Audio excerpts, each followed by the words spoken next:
Colombia, tiene una maestría en Ciencias de la Computación en la Universidad de Memphis, donde yo estudié.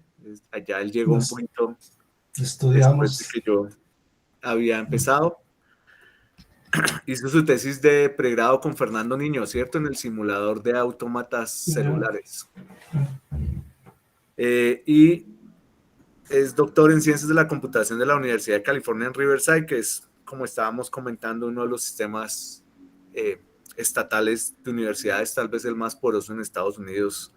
Y Riverside es muy, muy prestigiosa en muchísimas áreas, como top en algunas áreas en computación, en probabilidad. Es investigador en el área de computación de alto rendimiento, algoritmos paralelos y arquitectura de procesadores. Actualmente adelanta trabajos de postdoctorado en la Universidad de California en Riverside en el grupo de Nanoscale, Mesoscale Energy Materials. Su campo de investigación es el desarrollo de algoritmos eficientes en software y hardware para factorización de matrices y las aplicaciones en simulación de dinámicas de sistemas moleculares. En esta charla, él nos va a contar de los desafíos en el desarrollo de aplicaciones para cálculos científicos utilizando GPUs, Graphic Processing Units, que al principio eran las tarjetas para procesar el video, pero paulatinamente se han ido convirtiendo en dispositivos de cómputo paralelo de uso general. Hoy casi hasta el laptop más pequeño, hasta una tablet tiene una GPU con algunas unidades que si uno quiere las puede utilizar para cómputo.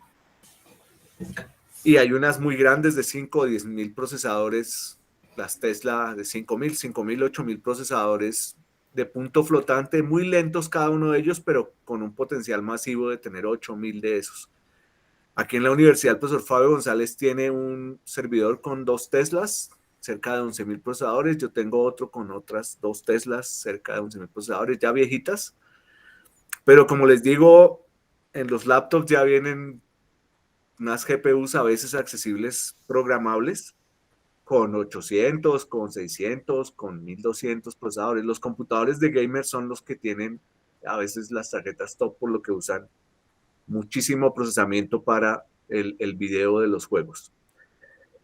Primero nos va a hablar de los componentes fundamentales de las GPUs, detallando los procesadores, las memorias compartidas, los anchos de banda y la capacidad de cálculo de punto flotante. Segundo, nos va a contar de las prácticas que se deben observar para el desarrollo de rutinas eficientes. Ahí los llaman kernels, que son los programitas que se corren idénticos de manera simultánea en todos los procesadores de una GPU. Los llaman kernels, como núcleos. Se consideran elementos como la paralización de las rutinas, las lecturas y las escrituras eficientes, las barreras a nivel de threads, que son hilos de ejecución. Lo que cada procesador ejecuta es como un procesito que se llama un hilo, que tiene sus daticos. Los efectos de la divergencia de threads, cuando un señor empieza a coger datos y ya no están sincronizados.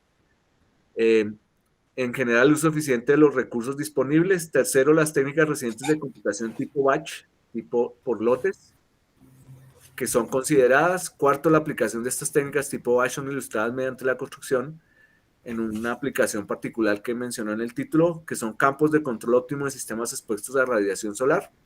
Finalmente, nos va a contar de unas conclusiones. José Milet, bienvenido y gracias por atender la invitación de nuevo este año de acompañarnos con una charla. ¿Listo? Paro de presentar. Bueno, sí, vale, déjeme acá mirar. Déjeme mirar acá.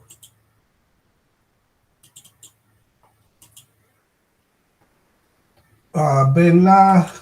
Sí, ven la Ya diapositiva estamos ya. viendo la presentación. Ok, sí. Ok. Sí, bueno, vamos a ver. No sé aquí cómo funciona esto. Digamos, si uno. Si ven los cambios de pantalla, Germán. Oh, sí. Estamos Ok. viendo lo que usted ve en la Ya, pantalla. Pasó a la sí. segunda y volvió a la Sí, primera. bueno, estoy asegurándome este sistema de nosotros siempre utilizamos el Zoom para acá, pero bueno. No, gracias Germán otra vez por la invitación y bueno, sí, agradecerle a toda la gente en la universidad, a usted, Fernando, a Jonathan, a Edith, a todos por allá que pues en sus momentos, en los viejos tiempos y ahora siempre han estado pendientes de uno y bueno, eso es importante. Y pues pues a los alumnos de pregrado y no sé si habrá gente de posgrado por ahí, pues el objetivo de esta charla es pues motivarlos, ¿no? A que pues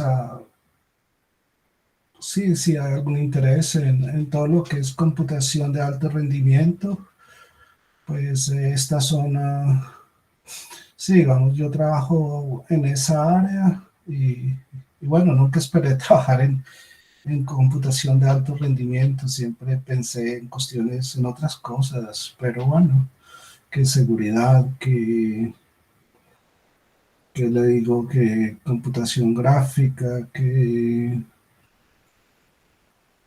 computación evolutiva, otras cosas y la terminé trabajando en esto por cuestiones de la vida y es un buen campo, es interesante.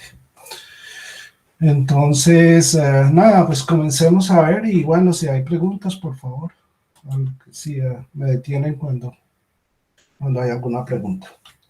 Sí, primero que todo quiero agradecerle a mi grupo de investigación, es el grupo donde trabajo, es el grupo de Nanoscale and Mesoscale Energy Materials Research en la Universidad de Riverside, la Universidad de California, sede de Riverside. El director del grupo es el doctor Brian Wong, es un físico del MIT. Y bueno, he venido trabajando con él como desde el 2018, 19.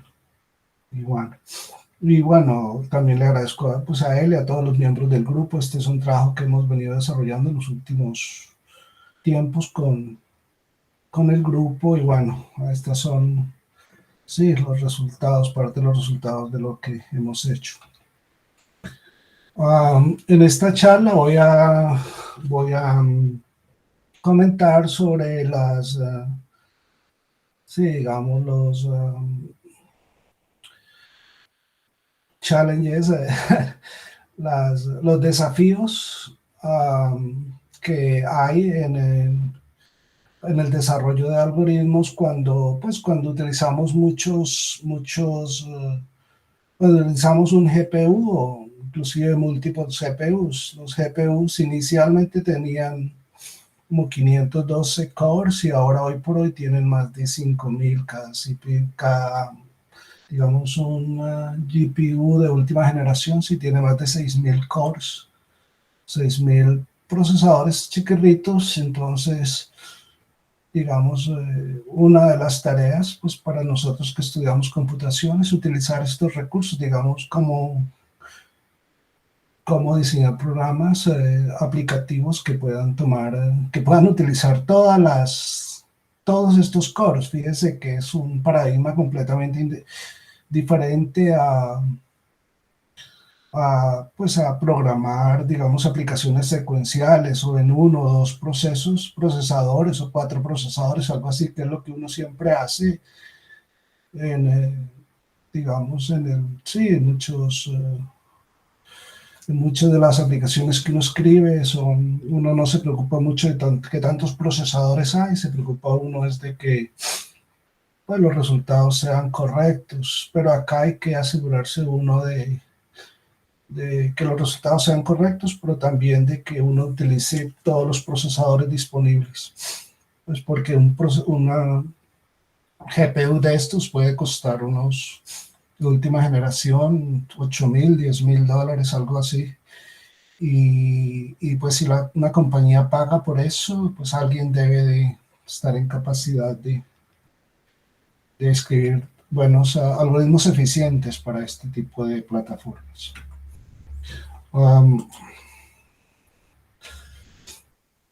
Bueno, sí, vamos a hablar un poco de la arquitectura, las prácticas que se deben observar, qué son computaciones de batch o computaciones en grupo.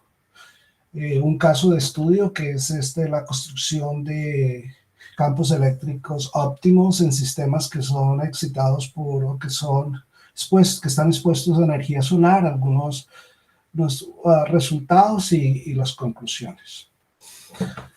Bueno, la primera, digamos, sí, acá cuando se trata de estas cuestiones de computación, de cálculo científico, de alto rendimiento, hay varias cosas son varias, digamos, computación de alto rendimiento es un área que involucra un poco de matemáticas, algo de, pues mucho de algoritmos y mucho de la arquitectura de la máquina, ¿no? Digamos, tiene que saber algo de un poquito de cada una y pues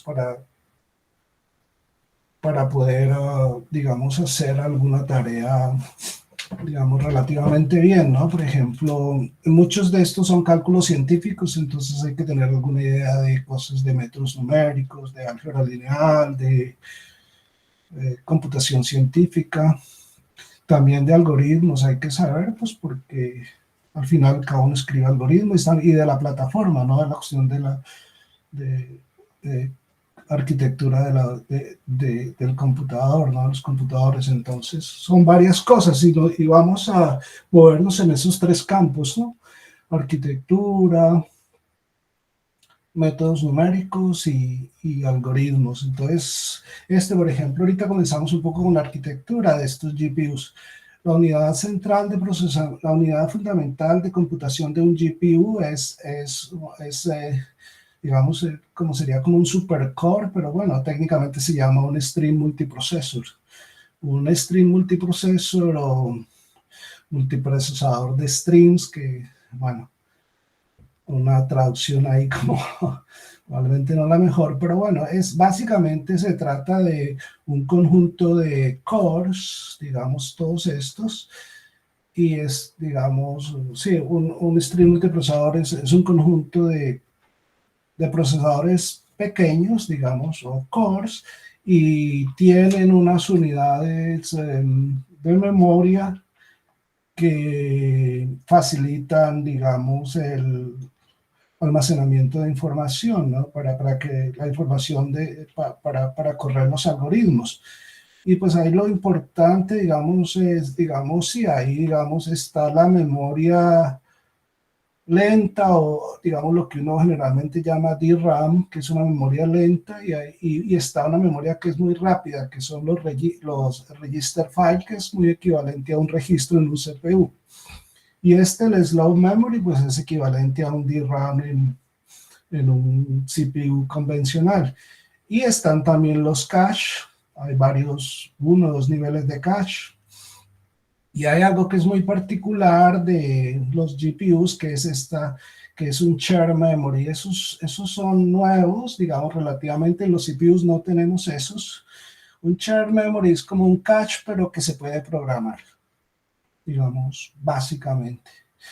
Y bueno, y estos cores, pues, por ejemplo, si uno accede mucho al DRAM, pues el penalty, digamos, la penalización es muy alta, ¿no? Porque son alrededor de digamos, 100, 200 ciclos para leer de la memoria lenta o del DRAM. En cambio, si uno lee, por ejemplo, de un registro, es probablemente 2 ciclos, un ciclo de espera, ¿no? Entonces, y bueno, y estos son intermedios, probablemente unos 10 ciclos para leer por ejemplo, el share memory, probablemente 5 ciclos, pero la idea es tener como una especie de idea que pues hay unas memorias que son muy lentas y otras son muy, muy rápidas, ¿no? Entonces la idea de estos cores para hacer computaciones rápidas, pues la idea es utilizar la memoria rápida, ¿no? Lo más frecuentemente posible. Y pues sí, digamos estos cuantos cores por stream multiprocessors. Hay unos slides adelante, pero generalmente es de orden de unos 100, 128. Depende de la arquitectura, unos tienen más, otros menos. Entonces, un GPU básicamente es sí, una congregación de estos stream multiprocessors y con el soporte de memoria, ¿no? Y bueno, hay unos lenguajes para programar estas GPUs, CUDA en el caso de NVIDIA, y hay otros compiladores. Nosotros utilizamos los productos de NVIDIA, pero hay otros. AMD tiene otros compiladores y hay otros lenguajes de programación. CUDA es básicamente C de alguna forma. Bueno. Y bueno, digamos, eso es, digamos, en 2 slides, sí, lo que son estos stream multiprocesos.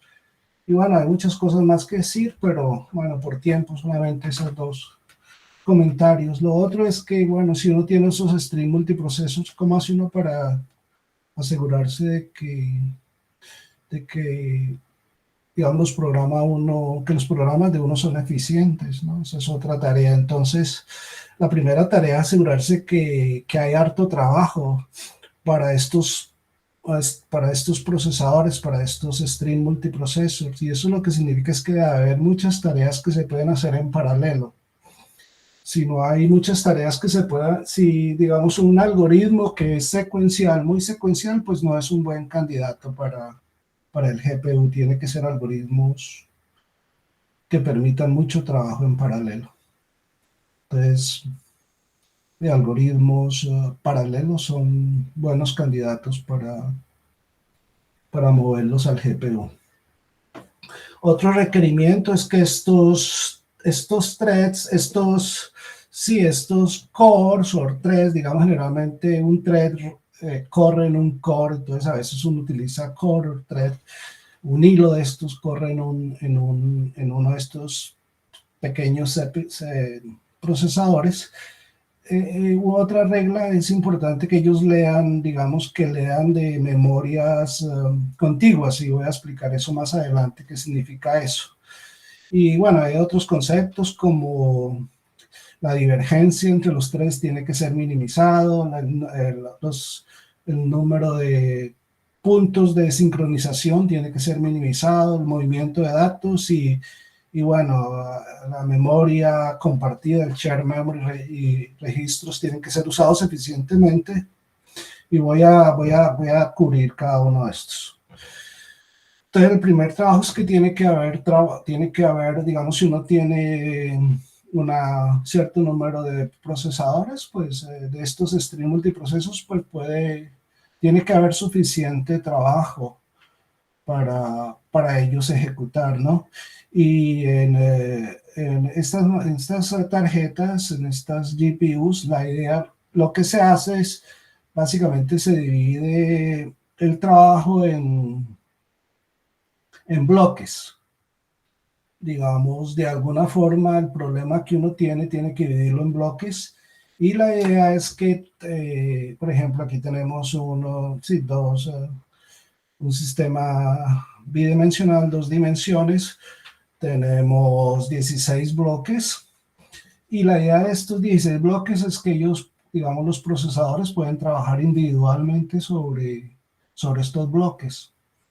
Digamos, esto lo diseña el desarrollador, y bueno, una vez los diseña, se los pasa al GPU, y el GPU pues procesa los bloques, y bueno, le devuelve unos resultados, y tiene uno que verificar si estuvo bien o si hay algo que esté fallando, ¿no? Entonces, es tarea de uno como desarrollador, digamos, hacer la partición del problema en bloques. Y una vez que se hace eso, pues uno se los envía al GPU. El GPU tiene una unidad que se llama un scheduler, y el scheduler asigna estos bloques a los multiprocesadores, al stream multiprocesor. Antes teníamos digamos, grids, o sí, digamos, en 2 dimensiones, se pueden tener hasta 3 dimensiones. Se pueden tener en 3 dimensiones. Aquí tenemos uno donde hay, digamos, bloques en las coordenadas de los X, de los Y y de los Z, ¿no? Digamos, y esa es una parte que de pronto, digamos, desde el punto de vista de uno como desarrollador, o digamos, desarrollador de aplicaciones, tiene uno que Requiere cierta práctica para hacer eso, pero no es tan duro, pero bueno, sí requiere un poco de cambiar uno, sí, digamos como todo en la vida, practicar y se vuelve uno relativamente bueno en, pues, haciendo esa tarea de diseñar bloques para GPUs, bloques de computación. Bueno, mira, acá hay alguna comparación, acá tenemos una comparación de cores para, digamos, algunas características de diferentes generaciones. Esta fue una de las primeras, el Fermi, y el Ampere es una de las últimas, no la última, pero una de las últimas. Por ejemplo, noten que, por ejemplo, el número de estos procesadores tipo hilo, 512 en los primeros y en los últimos 6912 en un solo GPU. Hay máquinas que tienen 4 de estos, hay máquinas que tienen cientos de de estas tarjetas. Entonces, pues sí, la tarea es grande, digamos, los desafíos son bien importantes. Por ejemplo, cuando se trata de que el número de operaciones de punto flotante, en este caso de precisión simple, por ejemplo, en los primeros GPUs, alrededor de 1.5 teraflops, teras es 10 a la 12, y en los últimos es 19.5, o sea, una ganancia de más de 10, de un factor de 10 en, pues a medida que han evolucionado estas tarjetas. Y bueno, el ancho de banda, que es la otra cosa bien importante, es para mover datos del DRAM a los procesadores, también ha aumentado mucho. También más o menos del orden de 10, ¿cierto? Porque estamos hablando de las primeras 192 gigabytes por segundo y ahora tenemos casi 2000 gigabytes por segundo. O sea, también ha sido un aumento importante, digamos. Estas en computación de alto rendimiento es muy importante qué tantas operaciones de punto flotante se pueden hacer, pero también es muy importante mover, digamos que uno pueda leer y hacer escrituras y lecturas muy rápido. Inclusive hoy por hoy es más importante, digamos, hay mucha tecnología que se ha desarrollado para hacer operaciones de punto flotante rápido, pero no hay mucha, digamos, mover datos sigue siendo todavía lento, digamos, inclusive moverlo dentro del CPU, dentro de un GPU, o del CPU al GPU, o de un GPU a otro GPU. Esas tecnologías, o en una red de computadores, mover los datos en la red es muy costoso. Hay unas... las nuevas arquitecturas tienen un poco de hardware para deep learning.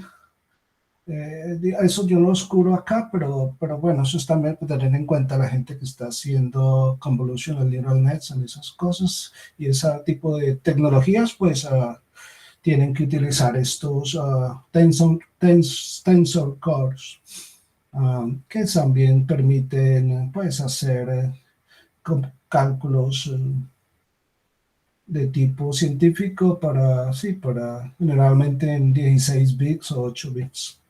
Eso yo no lo oscuro acá. Y bueno, digamos, miren, por ejemplo, este característica de la fabricación, ¿no? Digamos, esto es más o menos, digamos, los transistores a medida que este número de tecnología de fabricación a medida que va abajo, significa que los transistores son mucho más chiquirritos. Entonces ya comenzaron en 40 nanómetros y bueno, ya van en 7, o sea, han ido disminuyendo el tamaño de los transistores y por eso son capaces, la tecnología es capaz de hacer, digamos, hacer más computaciones en estos chips, ¿no? Bueno, el COAL es Reads and Writes, o lecturas y escrituras, digamos, contiguas. Lo que significa es que, digamos, digamos, para obtener el mejor rendimiento, la lectura, si esto es una memoria y estos son los cores de uno de estos procesadores, la idea es que el core tiene que leer de los cores en un multiprocesador de eso, en un stream multiprocesos, tienen que leer de memorias contiguas. Esto es eficiente, la parte de arriba, la parte de abajo es ineficiente porque los cores están leyendo, digamos, no están leyendo de direcciones de memoria contigua. Y bueno, eso tiene que ver un poco con el diseño de las memorias, cómo se diseña. Realmente las memorias están diseñadas para que uno lea de posiciones contiguas, no de posiciones lejanas unas con otras.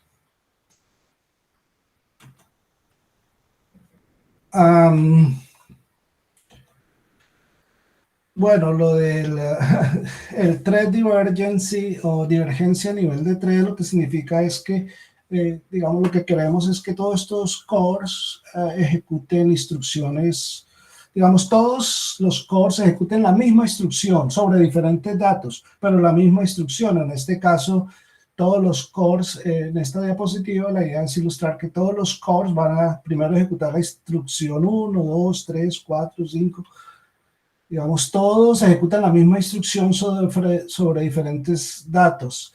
Eso es el concepto es single instruction, multiple data.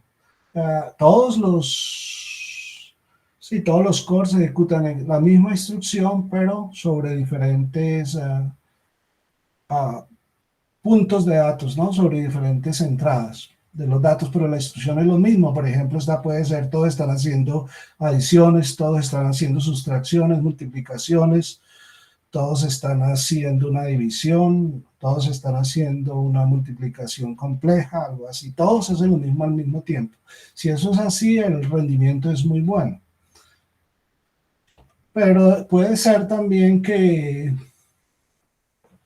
por ejemplo, a veces dicen, bueno, los primeros 4 cores ejecutan las primeras 4 instrucciones y los siguientes cores utilizan por algún tipo de lógica, digamos, de que pues, cuando uno escribe el programa, uno termina programando que unos cores hagan una cosa y otros otra, entonces ahí ya el rendimiento se ve afectado, ya baja, ya no es el mismo. Entonces, este tipo de programación en lo posible, no hay que hacerlo, ¿no? No es recomendable. Bueno, la otra idea es esta idea de sincronización. Digamos, los 16 threads o digamos, si un stream multiproceso tiene 32 cores, por ejemplo, digamos, esta thread barrier o barrera tipo thread, digamos, lo que hace es que todos los threads que se están ejecutando en el mismo multiprocesador, stream multiprocesor, tienen que, digamos, digamos, ok, de los stream multiprocessors, digamos, realmente están diseñados para que 32 threads se ejecuten en grupos de 16, primero 16 y después los otros 16. Entonces, digamos, si uno introduce estas barreras, entonces todos los 32, para que se ejecute la instrucción 5, todos los threads de este grupo de 32 tienen que ejecutar toda la instrucción hasta la 4. Y aquí en la 5, si hay un grupo de esos threads en los 32, 16 van adelante, 16 van atrás. Los que van adelante tienen que esperar necesariamente a los que van atrásito. Eso es lo que hace esta barrera. Todo el mundo tiene que llegar tiene que ejecutar la instrucción 4 antes de ejecutar la instrucción 5. Si esta barrera no está ahí, entonces, digamos, un grupo de 3 puede ir mucho más adelante que el otro, dentro de esos 32. Y la idea es que, digamos, si uno tiene muchas de esas barreras, entonces cada vez hay que esperar a los que vienen detrás, hay que esperar a los que vienen detrás, hay que esperar a los que vienen detrás, y eso disminuye el rendimiento. Eso, y pues hay una instrucción en estos lenguajes que se llama Synchronization Thread, que ejecutan esta instrucción, y entonces la idea es que no hay que utilizarlas, pero tiene que ser cuidadosos. Si hay muchos de esas, probablemente si el rendimiento va a ser bajo. Bueno, la otra idea para lograr buen rendimiento es, digamos, minimizar el movimiento de datos. Y aquí básicamente lo que se trata es de que, digamos, si uno tiene, uno tiene un multiprocesador, un stream multiprocesor, y uno tiene su DRAM, la idea es que uno mueva unos datos del DRAM al shared memory, haga un poco de computaciones en el shared memory, todas las que sean necesarias, y después escribir los resultados al DRAM. Digamos, eso es en un mundo perfecto, eso debería suceder. Digamos, por ejemplo, si estos cores comienzan, lean y escriban al DRAM muy frecuentemente, entonces tenemos que pagar una penalización alta. Atrás había una diapositiva que decía que alrededor de 200 ciclos de reloj, o sea, hay que esperar. Cuando uno escribe los procesadores, o cuando uno lee, el procesador no tiene datos, entonces le toca esperar. Entonces, si uno hace muchas lecturas y escrituras a esta memoria tipo DRAM, es una penalización grande. Para evitar eso, hay una memoria que se llama el shared memory. Uno escribe en esa memoria, hace todas las computaciones, y después escribe los resultados en el DRAM. En un mundo perfecto, digamos, esto sucedería, y en algunas aplicaciones no lo permiten, pero ese debe ser como el objetivo. Y esto es movimiento de datos dentro del CPU, ¿cierto? La otra es que también el movimiento de datos entre el CPU y el GPU también debe ser minimizado, también hay que tener eso en cuenta. Hay un concepto que ayuda mucho, digamos, a ilustrar esta idea, que es el concepto de la intensidad aritmética. Y básicamente, imagínense que nosotros, por ejemplo, hacemos una adición de vectores. Entonces, por ejemplo, una adición de vectores hay que leer, bueno, la intensidad aritmética es la división entre el número de operaciones y el número de lecturas y escrituras. Es un ratio, ese factor. Entonces, por ejemplo, imagínense que yo leo 2 vectores y sumo elemento por elemento. Entonces, por ejemplo, hay que leer 2 vectores y escribir 1. Entonces, el número de lecturas y escrituras es 3n, asumiendo que n es el tamaño del vector, ¿no? Y únicamente n adiciones, ¿no? Entonces, fíjese que acá esta intensidad aritmética es de 1/3. Entonces, aquí lo que sucedería, volviendo atrás a esta diapositiva, es que cargamos los 2 vectores acá, hacemos la adición y lo escribimos. Para ese ejercicio, la intensidad aritmética es 1/3. Pero, por ejemplo, si hace una multiplicación de 2 matrices pequeñas, digamos, que quepan en el shared memory, entonces, por ejemplo, fíjese que el número de operaciones de multiplicaciones y adiciones es proporcional a, digamos, si estas pequeñas matrices son de tamaño B, entonces hay que leer 2 matrices y escribir una. Entonces el número de escrituras y lecturas es del orden de 3b square o cuadrado, y la complejidad computacional de la multiplicación es alrededor de 2 BQ. Entonces fíjese que acá la intensidad aritmética es mucho más alta comparada con estos dos. Entonces hay que buscar este tipo, para obtener buenos rendimientos, hay que buscar este tipo de operaciones, mover este tipo de operaciones al GPU.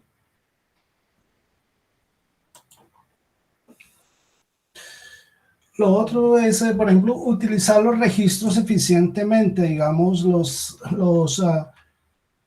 estos tres tienen, digamos, en el CPU uno sabe los registros, ¿cierto? En el GPU hay una cosa que se llama el register file, que es una colección de registros. Cuando estos threads cuando uno declara muchos registros en el código, cuando uno tiene muchas variables temporales, por ejemplo, entonces, digamos, esas variables temporales no van a caber en este register file. Entonces, lo que hace la herramienta, estos compiladores para GPUs, es que comienzan a escribir datos, por ejemplo, en memorias mucho más, esta memoria es rápida, en memorias más lentas, por ejemplo, el data cache o el to cache. Comienzan a escribir datos acá, y eso, digamos, eso es el nombre técnico de ese proceso, se llama spilling o spilling registros, como botando registros, escupiendo registros. Y bueno, eso, digamos, tiene impacto sobre el rendimiento.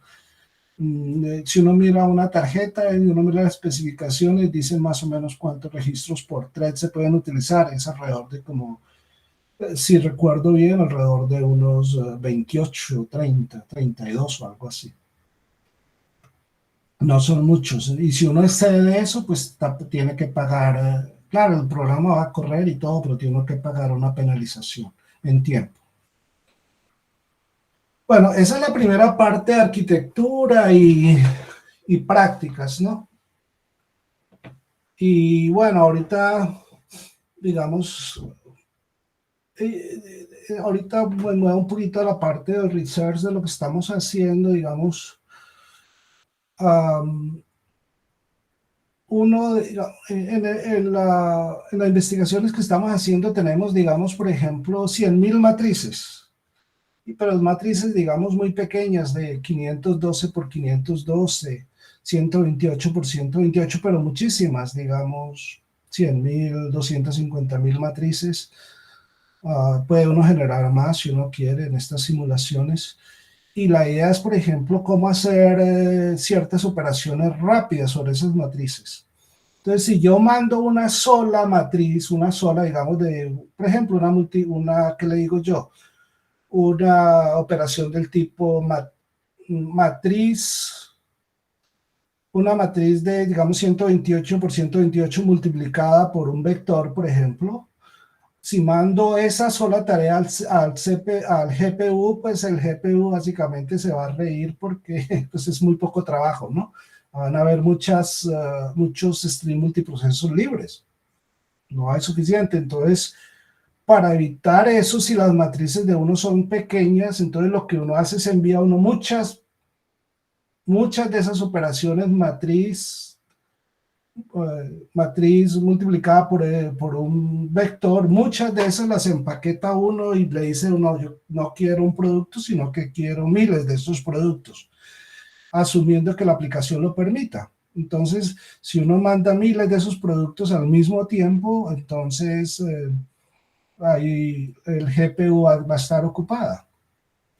Esa es la idea de las computaciones tipo batch. Entonces uno tiene un poco de problemas muy pequeños y de alguna forma uno se da mañas de ponerlo en un bloque, digamos en bloques. Una forma fácil de verlo probablemente es, por ejemplo, el problema número 1 al bloque 1, el problema 2 al bloque 2, el problema 3 al bloque 3, ya una forma fácil probablemente esté uno de buenas si se encuentra ese tipo de situaciones. Y bueno, manda uno todos esos y manda uno muchos problemas al stream multiproceso, y la idea es que haya suficientes bloques, ¿no? Para que todos los procesadores, todos los stream multiprocessors en el GPU estén ocupados. Ahora, la otra pregunta es cuántos trabajos, ¿no? ¿Cuántos trabajos quiere uno, hay que enviar? Entonces uno puede leer básicamente las especificaciones técnicas del GPU. Por ejemplo, acá hay un GPU que dice que dice que hay 15 stream multiprocesos, de esos multiprocesadores hay 15, y que cada uno de estos multiprocesadores puede manejar 8 bloques al mismo tiempo. Entonces tenemos que generar alrededor de 120 bloques de trabajo pues para que este GPU tenga una buena probabilidad de estar ocupado. Si envía uno más, mejor, ¿no? Pero si envía uno menos, está uno ahí como en problemas, ¿no? Porque está enviando muy poco trabajo. Y aplicaciones del Batch Computation, pues hay muchos. Por ejemplo, se han aplicado se aplican para matrices pequeñas, ¿no? A veces multiplica uno una matriz por otra, o quiere uno solucionar un sistema de ecuaciones lineales, o quiere uno calcular la inversa de una matriz pequeña, quiere uno, digamos, calcular los valores propios o vectores propios de una matriz. Y bueno, la idea es, digamos, si uno puede hacer un mapeo, un mapping de esos problemas a un grid de computación en GPUs, de que uno puede hacer eso, entonces hay muy buenas probabilidades de que le vaya uno bien. Bueno, digamos, arquitectura, digamos, bueno, ahora este es el caso ahorita pasamos digamos, a un poco del trabajo que hacemos en el laboratorio. Inicialmente uno de los investigadores del laboratorio escribió un programa, unas técnicas nuevas para hacer estas simulaciones de materiales expuestos a radiación solar. Entonces el programa fue inicialmente escrito en Python, y pues es un poco lento. Entonces me dijeron, oiga, José, necesitamos que esto corra más rápido, necesitamos que diseñemos unos programas para que corran en el GPU. Así más o menos nació el proyecto. Entonces ellos me dieron el código Python. Bueno, Python no es uno de mis lenguajes, pero ahí me tocó aprender algo rápido. Y bueno, también me dieron una versión en MATLAB, realmente ambos me dieron 2. Entonces yo me puse a mirar el código, y bueno, aquí les voy a contar así en resumidas cuentas. Digamos, ese código tiene tres pasos grandes. Uno es que le llaman ellos la propagación del wave function, y básicamente lo que hay que hacer acá es solucionar un poco de sistemas lineales del tipo, digamos, U es una matriz, es un vector, X es un vector, es un sistema de ecuaciones lineales, y R es un vector. Entonces le dan a uno R y le dan a uno U, y hay que calcular este X. Eso lo hace uno cómo solucionar un sistema lineal de ecuaciones. Eso es una tarea que hay que hacer acá. El problema no se puede paralizar porque para calcular el segundo, digamos, el segundo sistema tiene uno que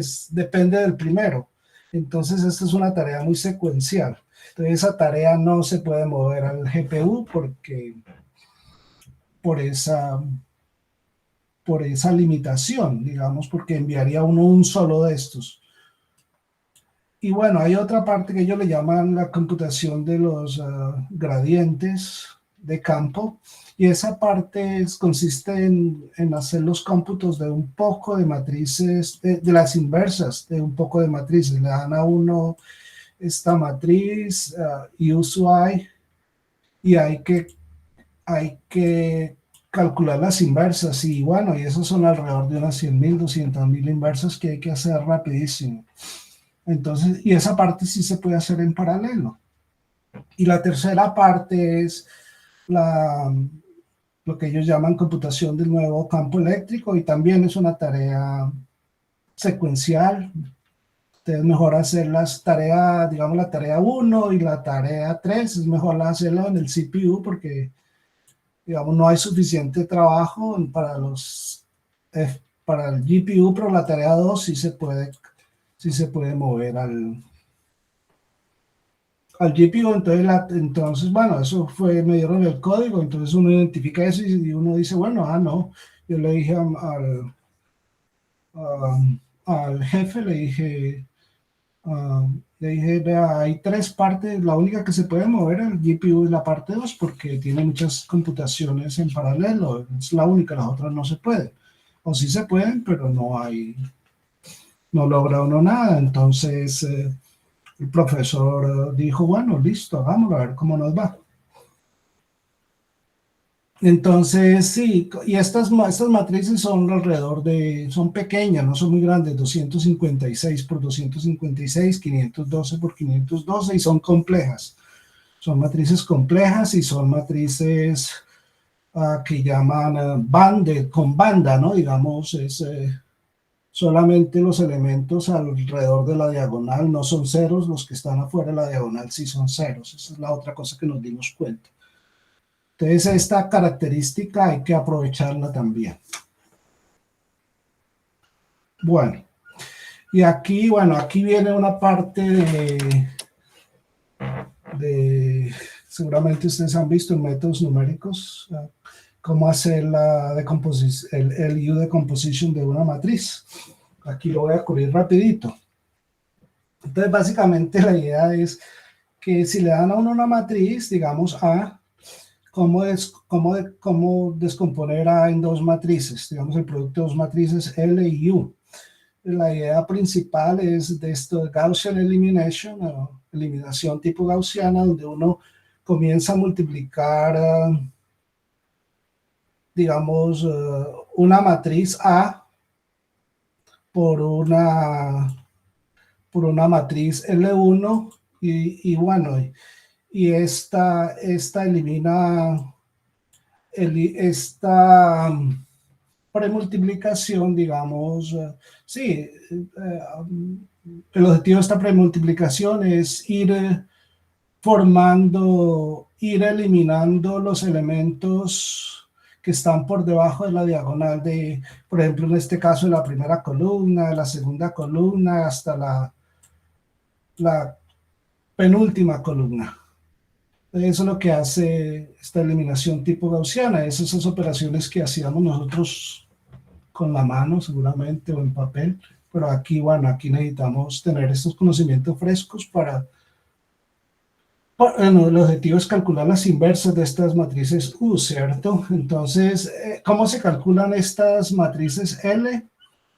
Básicamente lo que queremos es que, digamos, si este es un U, un vector de estos U, digamos, por ejemplo, si este es digamos, sí, un vector de estos, una columna de la matriz U, digamos, la columna J, y yo tengo que multiplicar por una matriz LJ, y el objetivo de esta premultiplicación es que no toque, digamos, deje quietos, no altere los elementos de esa columna del 1 al J, pero del J1 hasta el final los vuelva a 0.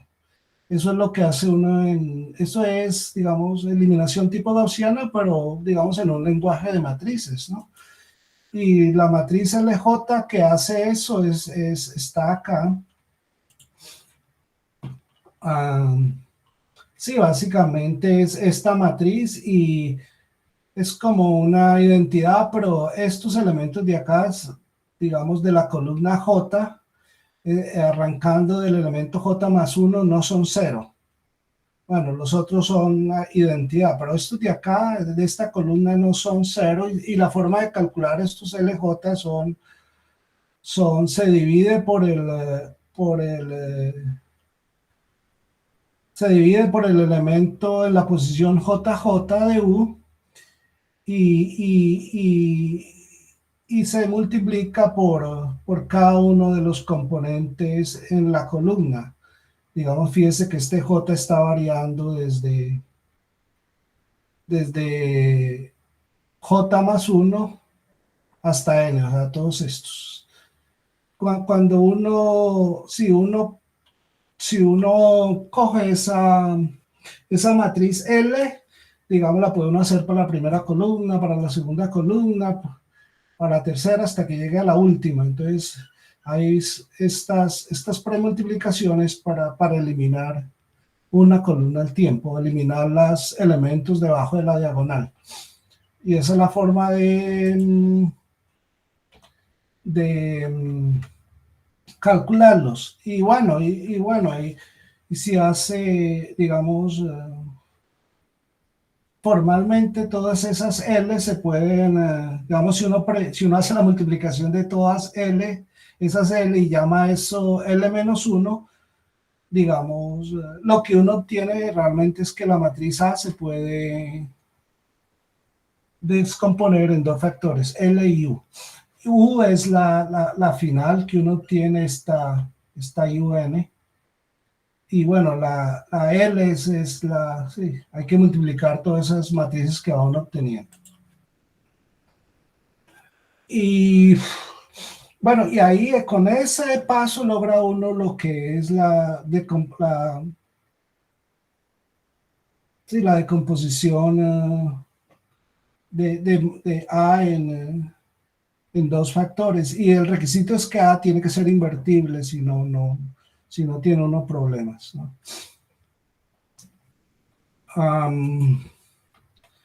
¿Qué más? Otra cosa a considerar es las cuestiones de estabilidad, ¿no? Digamos, si es, por ejemplo, si este es un factor muy pequeño, este JJ, entonces estos L y J se pueden volver grandísimos, entonces hay problemas de estabilidad muy grandes. Digamos, pueden haber problemas de overflow, por ejemplo, si esto es cerca de cero, ¿no? Entonces, para prevenir eso, se ha desarrollado una cosa que se llama unos sistemas para que no sucedan ese tipo de anomalías. Entonces, un sistema típico es, antes de hacer por ejemplo, si voy acá, si en algún momento el U de composition, digamos, tiene uno esta matriz U, entonces, antes de aplicar L, busca uno por ejemplo, en esta segunda columna, cuál es la fila que tiene el elemento más grande. Entonces se da uno cuenta que acá, ya estuvo hecho el primero, entonces hay que hacer el segundo y el tercero. Y dice, oiga, este 8 es el elemento más grande en esta fila, entonces lo que hace uno es, hace un intercambio de filas, ¿sí? Las intercambia uno y ese intercambio es equivalente a multiplicar por una matriz, una matriz P, que es una matriz de permutaciones, esta matriz. Entonces, y después si uno aplica el L, después si uno dice, bueno, ahí ya evité problemas de inestabilidades, después si multiplica uno por el L. Y esta es un método mucho más estable que el anterior. Entonces, eso se llama row pivoting y es para lidiar con problemas de estabilidad. Digamos, todos los algoritmos de tipo numérico hay que introducir algún tipo de control de errores de estabilidad, porque si no, unos factores se pueden volver muy grandes o muy pequeños. Y bueno, generalmente pequeños no hay lío, pero si son grandes sí hay problemas de overflow y en algunos casos también underflows hay que controlarlos. Y si no, los resultados no son los esperados. Bueno, toda esa rutina, digamos, acá hay un algoritmo que implementa esas ideas que vimos allá en fórmulas, ¿no?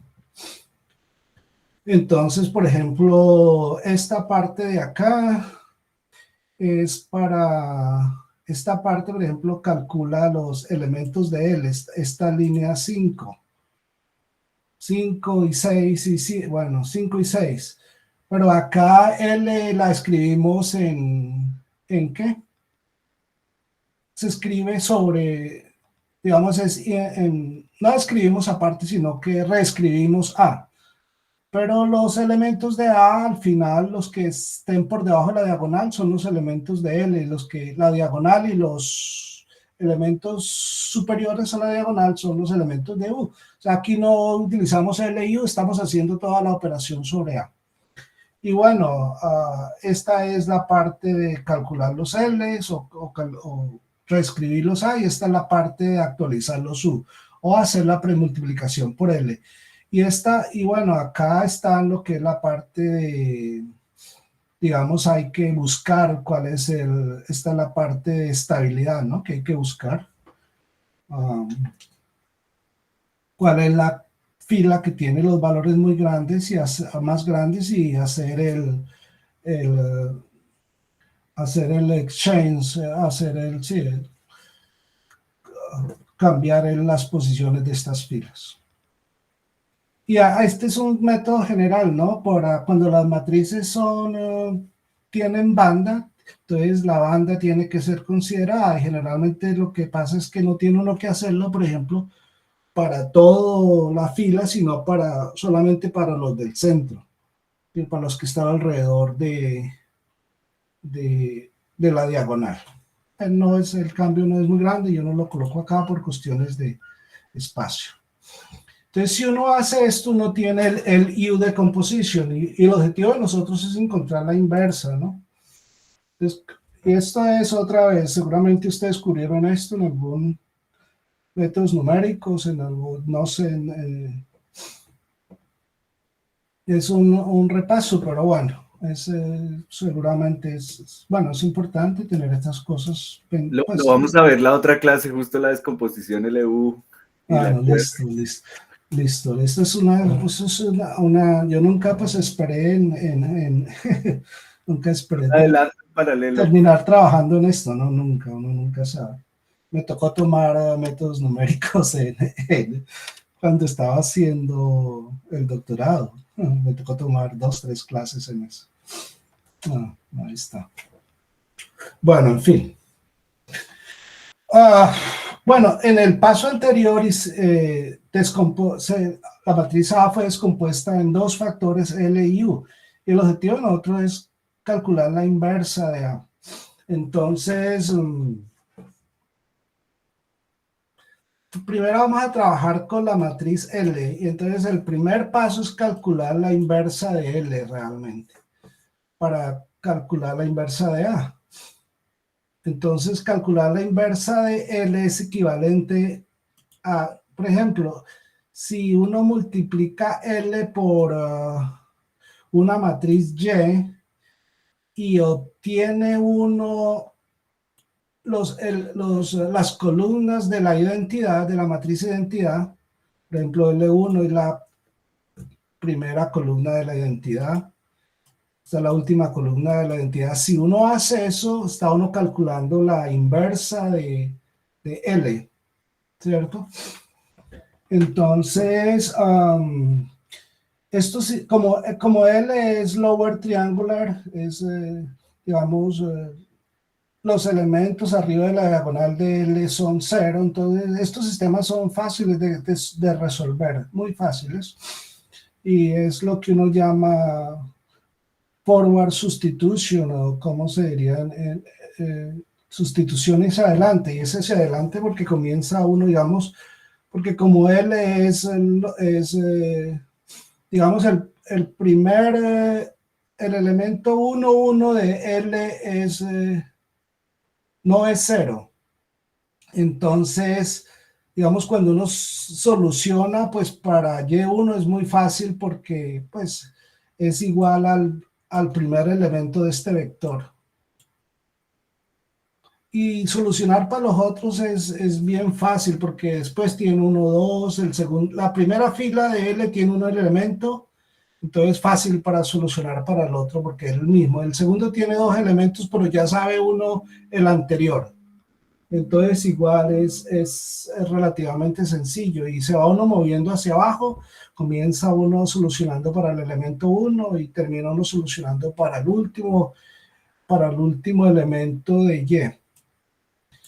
Y nótese que acá hay harto trabajo, ¿cierto? Porque mire, por ejemplo, si estos son 128, si uno está trabajando, por ejemplo, una matriz de 256 por 256, digamos, L bueno, L es banded, pero tiene 256 rows, pero estos vectores son, sí, estos tienen que ser vectores de 256 elementos y hay 256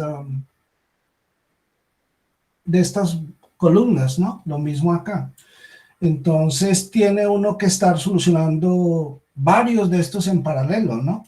Digamos, por ejemplo, este con este es uno, después este matriz, este vector con este otro, y finalmente esta matriz con este de acá y este de acá. Todos ahí se pueden solucionar en paralelo. Y bueno, para solucionar uno es así, pero pues esto lo pueden hacer varios procesadores. Entonces, si uno, esta es la idea del forward substitution o sustitución hacia adelante. No recuerdo cómo se llama en español.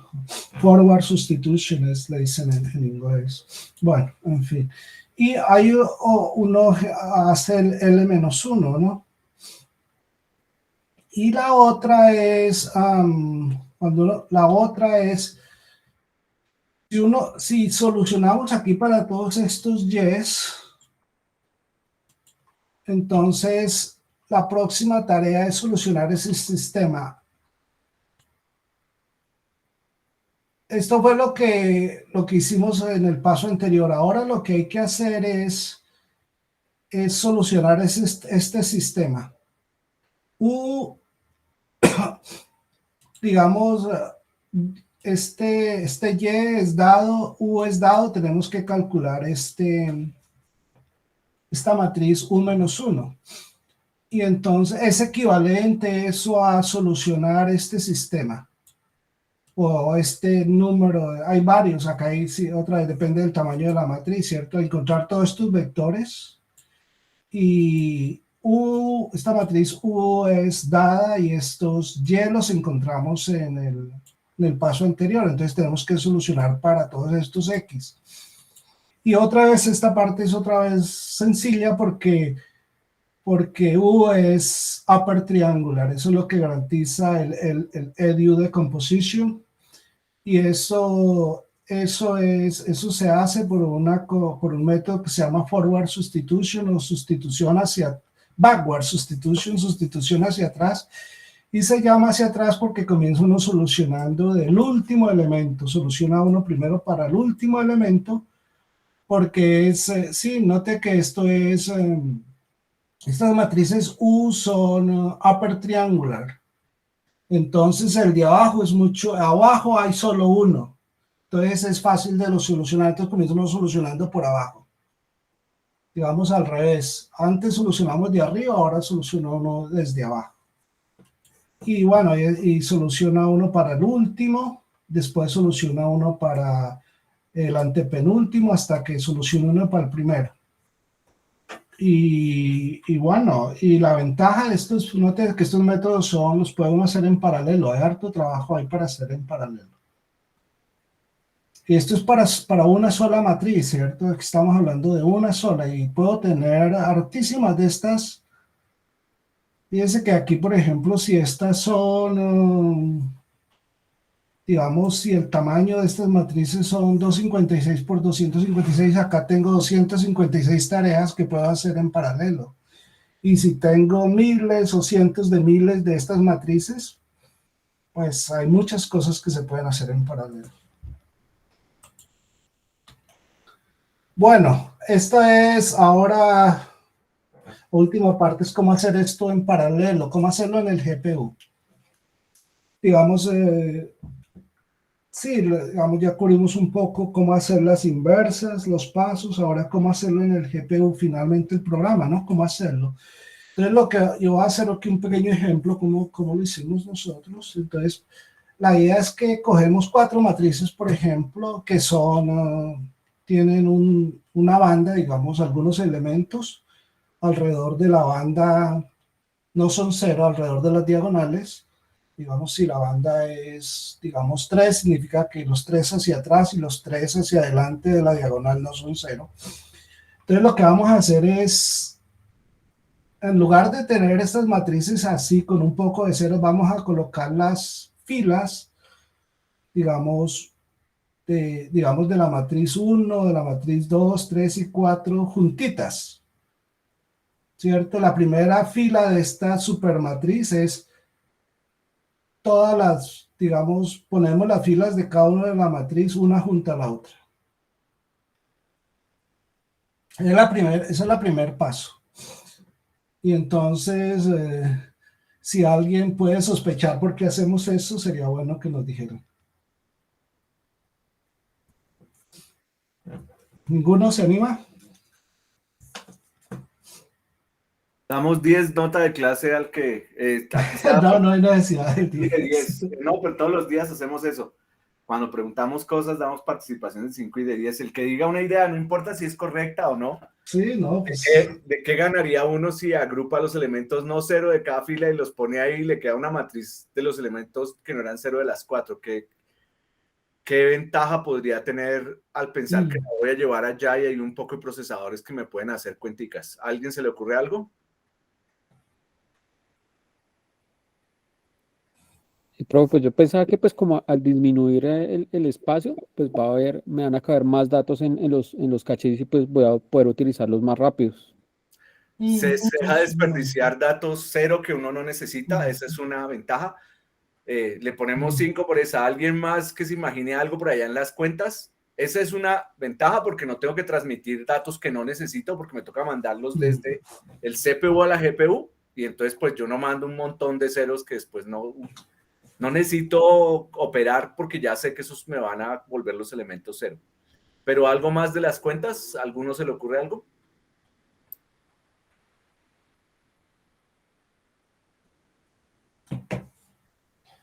Eso de pensar en paralelo es difícil, José, toca contar. Sí, acuérdese que uno de los slides arriba decía que los threads tienen que leer datos que estén juntos, digamos, ¿cierto? Digamos, si los threads, es mucho más fácil para los threads leer datos contiguos en este escenario que acá, ¿no?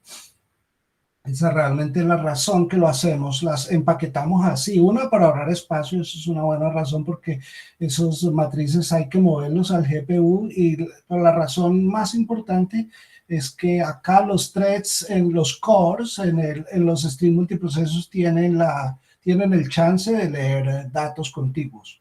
Sí, porque acá, mire, todo esto es nada. No necesitamos leerlo. Bueno.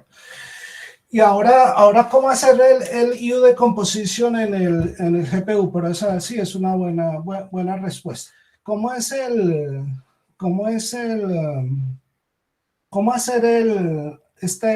U de composición en el GPU cuando ya hicimos esta parte, ¿no? Cuando ya hicimos este agrupamiento. Entonces la idea realmente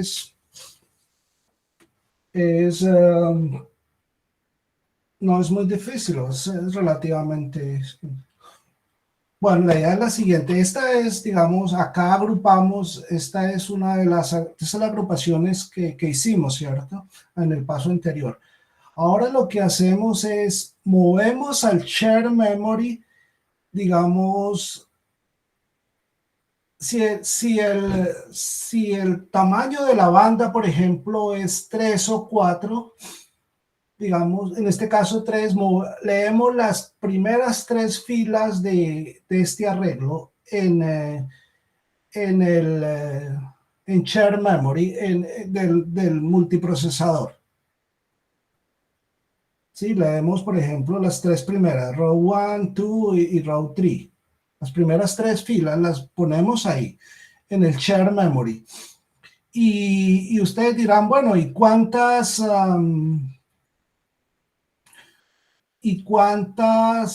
alcanzo? Porque este share memory no es muy grande. Digamos, por bloque no es muy grande. Entonces, nosotros, digamos, en el caso de nosotros, el ancho el tamaño de la banda para nosotros es 2. sea, únicamente los dos elementos antes y después de la diagonal no son cero. Entonces, colocamos, entonces ahí estamos, digamos, como tenemos que, cada uno de estos bloques tiene que tener, en teoría, al menos, no, tiene que tener al menos 32 threads. Entonces tenemos que cargar 32 de estas matrices en shared memory, al menos 32. O sea, las primeras 32 van a un bloque de shared memory para uno de los multiprocesadores. Las siguientes 32 matrices van al segundo multiprocesador. Y así. ¿Sí? Cogemos grupos de 32. Y ahí estamos bien. Y 32, y si el tamaño el ancho de banda, o el tamaño de la banda, no el ancho de banda, es 5, entonces necesitamos 32 por 5 elementos por fila. Y necesitamos 3 de esas filas, y nosotros sí caben en el tamaño de estas por bloque, hasta le permite a uno como hasta alrededor de los 8000 kilobytes, si mal no me acuerdo, y sí los deja uno, sí los puede uno colocar en el share memory, digamos, sin problema, los puede uno colocar ahí. O sea que podemos, en este caso yo tengo 4, pero realmente en el programa hasta 32, 30 o 32 mínimo, y 3 filas. O sea, sería 32 por 3, pero aquí por este ejemplo coloco 4 y leemos las 3. Entonces ese sería el segundo paso, leer en shared memory las 3 primeras filas.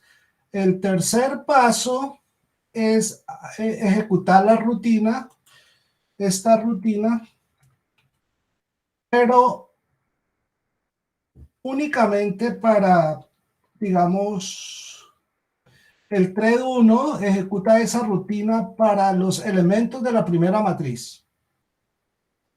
Y solamente es 3, no, solamente necesitamos 3 filas, porque el ancho de banda, digamos, si la banda después de las 3 filas abajo ya no hay nada, o hacia el frente, no hay, solamente cojo las de la diagonal, las primeras 3 filas las empaqueta ahí, y hace uno esa rutina.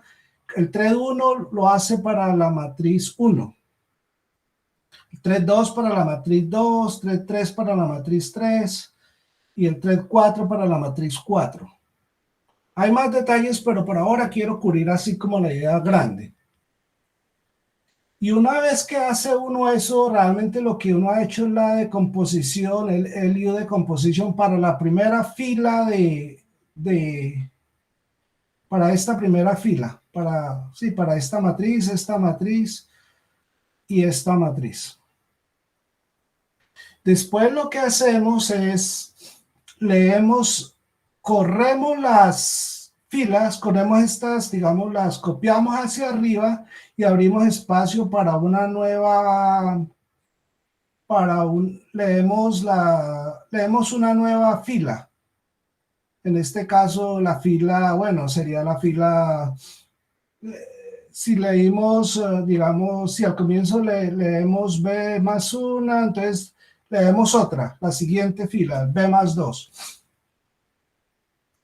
Y digamos, de acá a acá corremos el tile hacia arriba, porque ya la primera fila no la necesitamos, entonces quitamos la primera fila y movemos la segunda hacia arriba, y la tercera, las que hayan, y leemos una nueva, y volvemos y hacemos la decomposición, y producimos la segunda fila. Otra vez, ¿cierto? Este es el arreglo de entrada. Leemos las primeras hasta B más 1, digamos, el tamaño del ancho de banda, más una filas. Las ponemos en el share memory. Todas estas filas las ponemos en el share memory. Corremos cada thread corre el LU decomposition algorithm, esa rutina arriba que mostramos, para sus datos. Y una vez que eso es hecho, una vez que ellos hecho, entonces tienen que ponerse de acuerdo. Bueno, terminamos, hay un punto de sincronización, ya terminamos todos. y entonces escribimos los resultados para la primera fila. Después corremos, ya no necesitamos la primera fila porque ya está hecha, entonces corremos el share memory, digamos, las filas las corremos hacia arriba. No, fíjense que aquí la fila 2 ahora viene en la posición de la fila 1. Leemos una nueva fila y corremos otra vez el algoritmo, sincronizamos y producimos la fila 2. O sea que de alguna forma es leer datos, sincronizar, correr los algoritmos, sincronizar, escribir, correr el tile hacia arriba y seguir. Y acá hay esta es, digamos, gráfica, lo que hay pasando. Ah, mire, hay una complicación y es la complicación ahora, aparece una complicación ahí porque note que las columnas ya no son como uno las ve generalmente, que el datico está debajito del otro, ¿no? Digamos, ahorita las columnas están corridas, entonces hay que tener cuidado con eso. Vamos, es una cuestión de programación, ¿cierto? Porque mire, por ejemplo, si uno se viene acá, sí, la columna, realmente los datos de la columna no son así, sino que vienen, porque ese empaquetamiento de alguna forma altera digamos, la disposición normal, ¿no? Entonces vienen así, mire, las columnas, entonces es una cuestión de programación, tiene que tener cuidado de dónde lee y de dónde escribe y a qué elementos se está refiriendo. Y acá está básicamente lo que habría que hacer, así como en términos generales,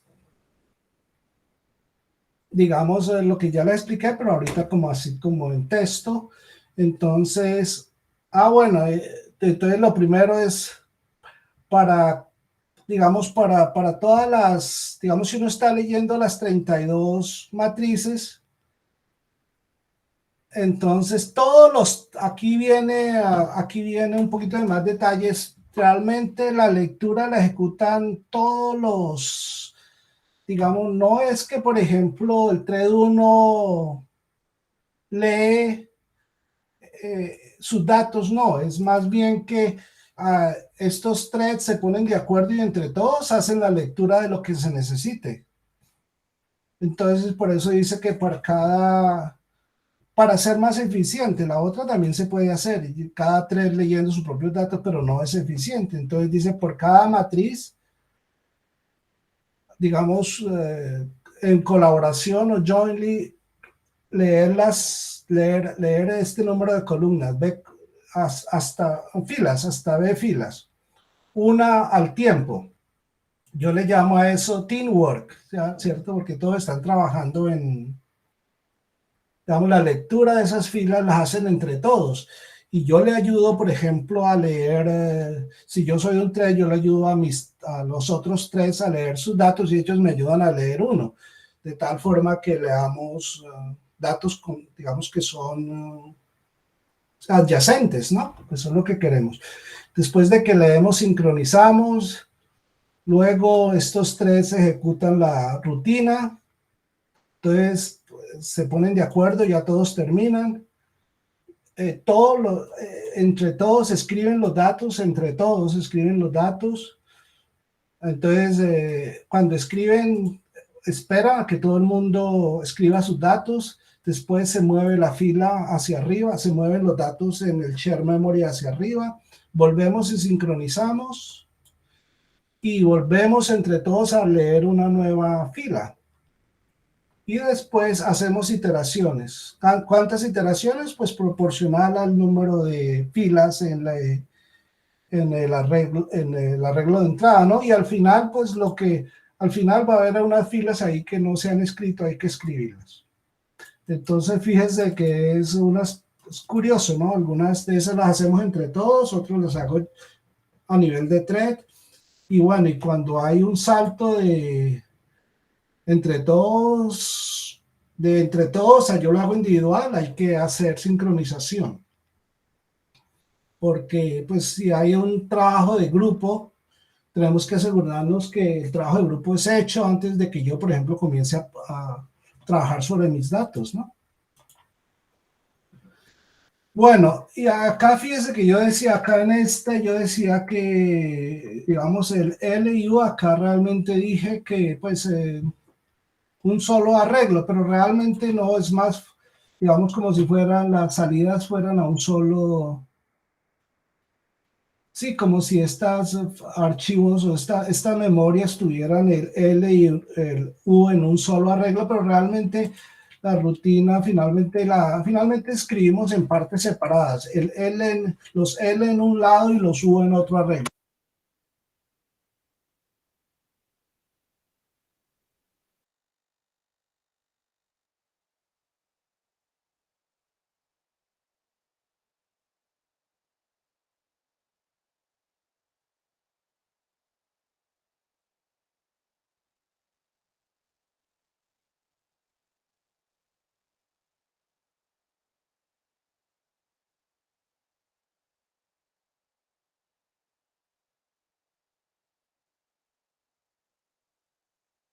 Se desconectó José Milet.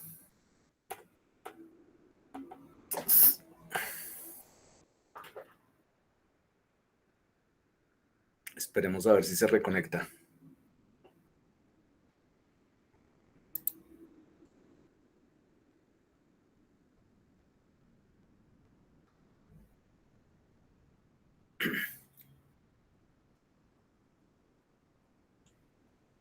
Mientras se conecta José Milet, ¿Me ya escucha? está de vuelta.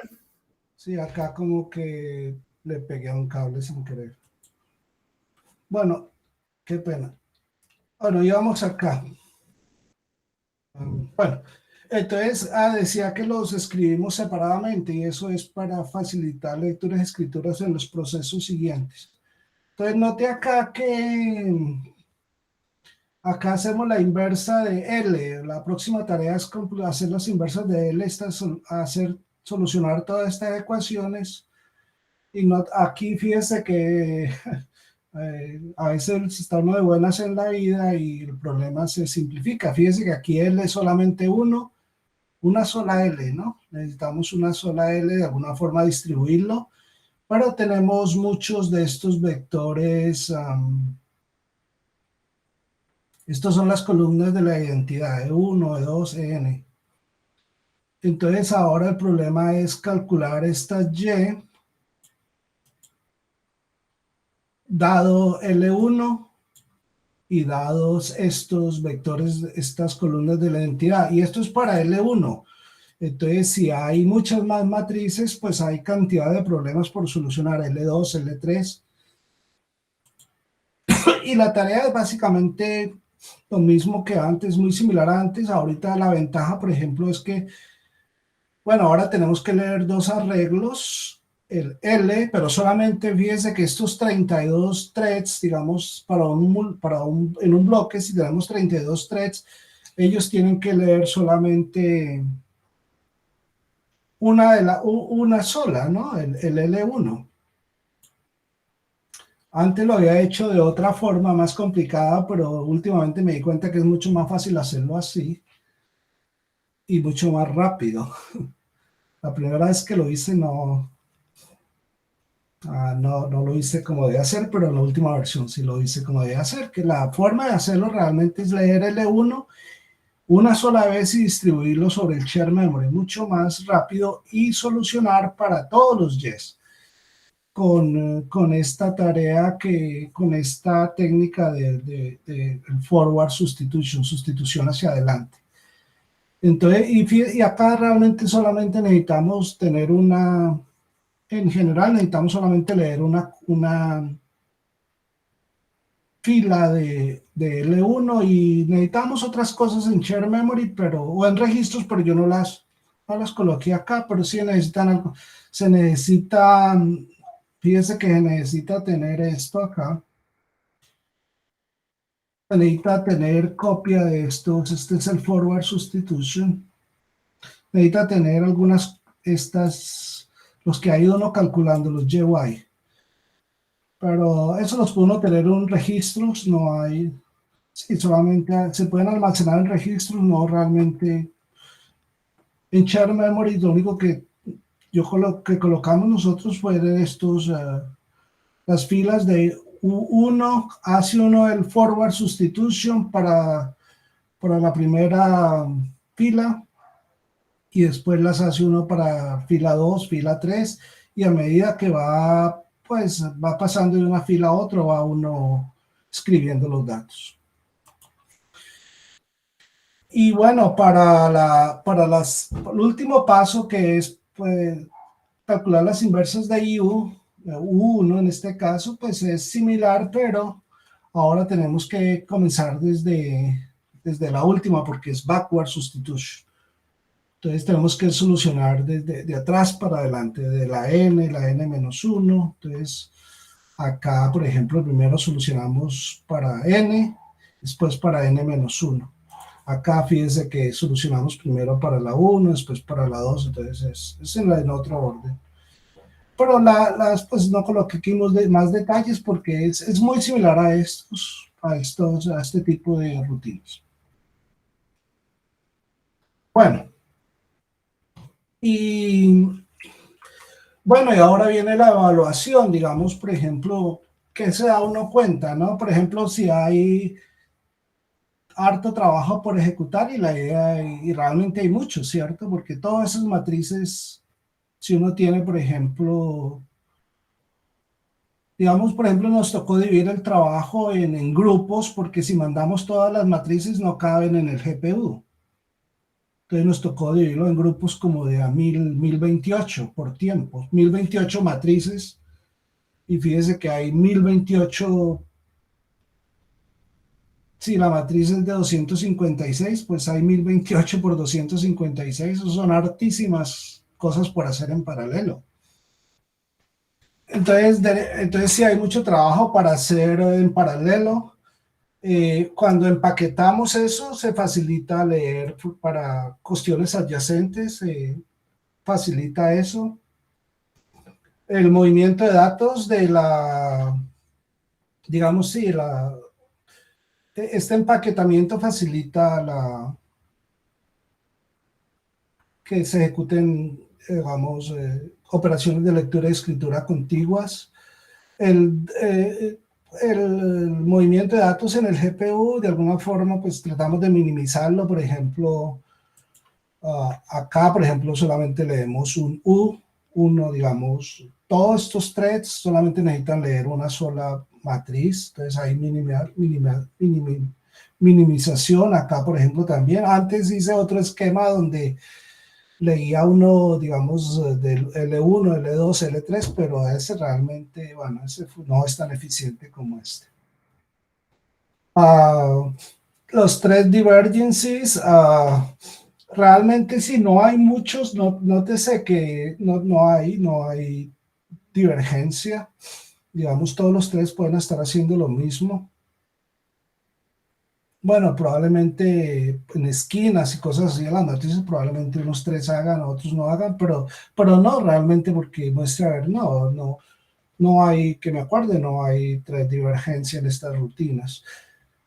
Muy poco. Y tratamos de utilizar el share memory lo que más pudimos, y bueno, y el número de puntos de sincronización, pues ahí sí hay muchos que son requeridos porque estos tres están trabajando juntos, ¿no? Todos. Y bueno, digamos, todo el código se escribió lo escribimos en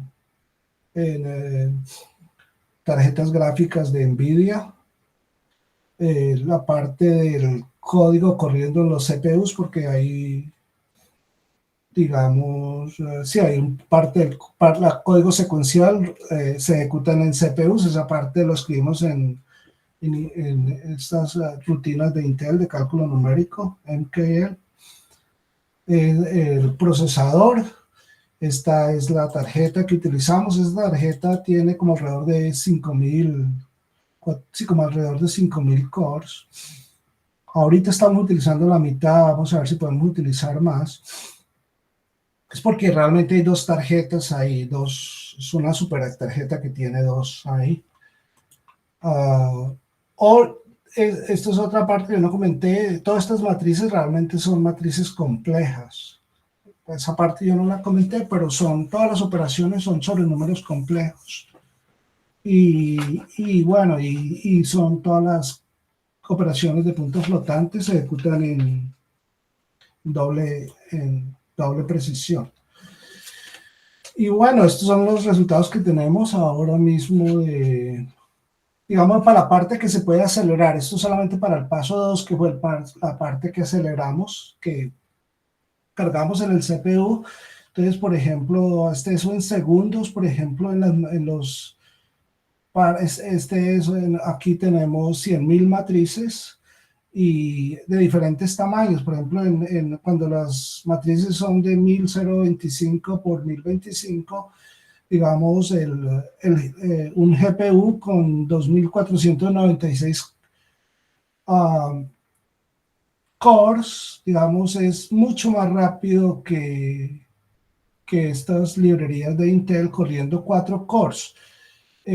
Tratamos de hacerla con más cores. Es tomando las librerías de Intel como vienen, sin cambios, ¿no? Solamente haciendo llamadas, muy poquito código escribimos de cuenta de nosotros.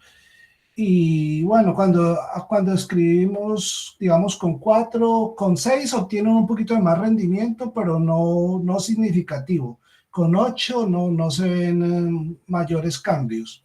Entonces cogimos 4 y bueno, y fíjese que en los mejores casos hay una ganancia del orden de 10, ¿no? Digamos, el tiempo de ejecución se reduce por un factor más o menos de 10, 9 algo. Y bueno, en los mejores casos, que es cuando hay para las matrices más grandecitas.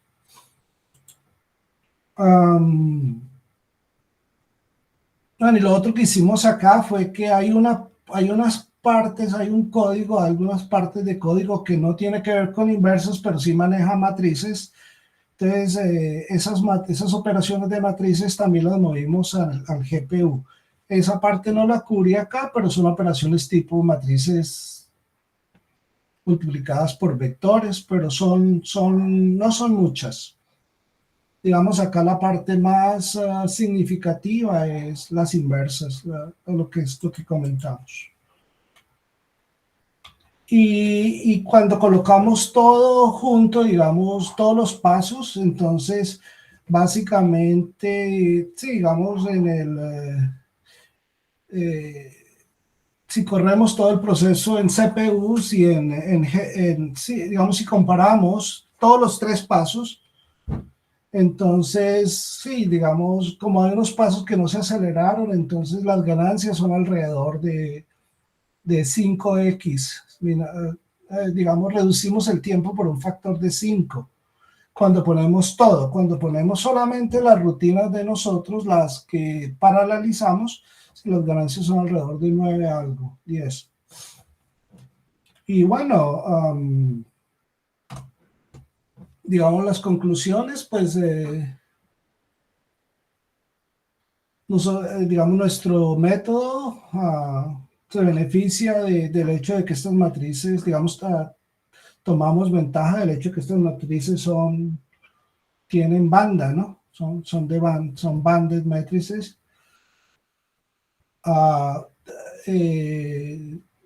Tomamos ventaja de estas técnicas de computación tipo lote o tipo batch. Todas las, digamos, los resultados han sido comparados, digamos, los cálculos son correctos, nos dieron las salidas esperadas, se verificaron, digamos, contra archivos y también gráficas, ¿no? Analíticamente. En nuestro mejor escenario, la parte que aceleramos es el speed up, es, digamos, la reducción del tiempo, es por un factor de 9, que es la tarea esta de inversión de matrices. Y bueno, si cogemos todos los códigos, digamos, toda la aplicación completa, el factor que obtenemos es las ganancias alrededor de 5x, significando que el tiempo lo reducimos por un factor de 5. Y bueno, la idea es motivarlos a ustedes y bueno, y agradecerles su tiempo y por favor, si tienen preguntas, bueno, bienvenidos. Y bueno, y otra vez agradecerle a Germán por la invitación, ¿no? Se me perdió, fue la parte final de la aplicación. ¿Dónde está el por qué salen ahí las matrices con bandas en lo de los materiales que reciben radiación? Es porque son un poco de ecuaciones diferenciales, Germán. Y Ok, esas ecuaciones diferenciales generalmente tienen valores únicamente alrededor de la diagonal. Yo no, sí, digamos, no conozco mucho la parte física de ellos, pero me dieron el código y digo, bueno, ¿qué es lo que hay que hacer acá? Entonces me puse a mirar todas las matrices y eso. y son bandas salen Son, para son pentadiagonales. Ya. y salen como del método de integración o es que se solucionan directamente por elementos finitos. Sí, bueno, yo sé que son ecuaciones diferenciales y el método de solución se llama Richardson, Krakan-Richardson es el método para solucionar esas ecuaciones diferenciales y ese método está diseñado para ser usado en estas matrices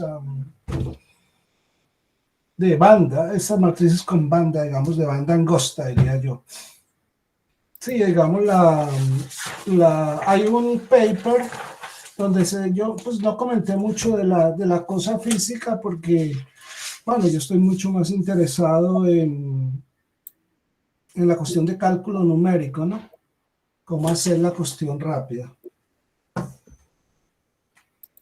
Pero hay un paper, yo en algún lado, bueno, hay un paper donde se escribe toda la aplicación, digamos, en la primera parte del trabajo ya está publicado y es donde se hicieron todos digamos, el modelo teórico y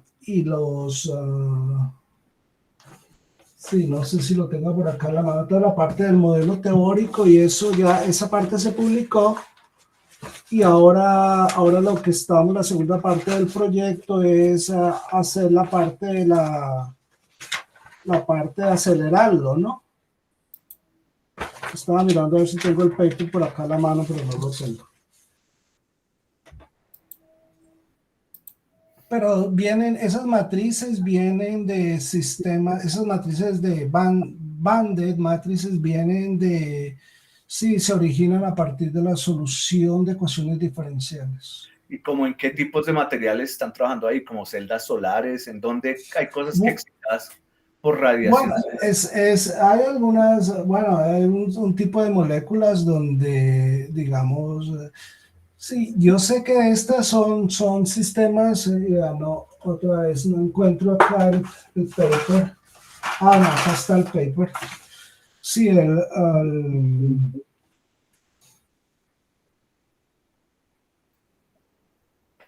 digamos, es para...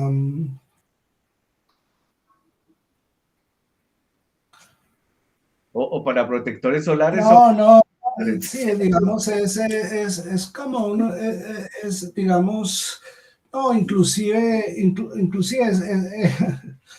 este profesor trabaja mucho en cuestiones de temas un poco en la parte física, digamos, por ejemplo, estos tienen aplicaciones, por ejemplo, dice el paper, dice que parte del control de campos óptimos dice moléculas químicas en general que están expuestas a radiación solar, digamos, hasta ahí puedo comentar de la parte física.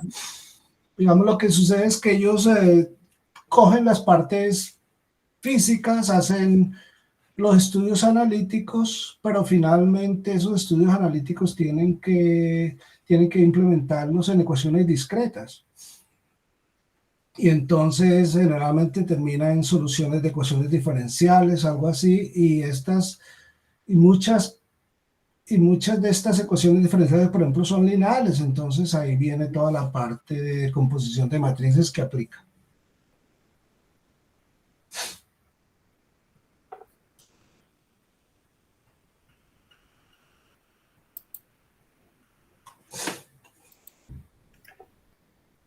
Bueno, ¿alguna pregunta adicional?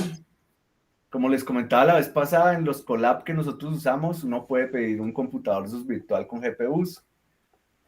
Desde Python hay una librería, pero no es tan buena como la de C++ que menciona José, que es CUDA, que es realmente hecha por NVIDIA.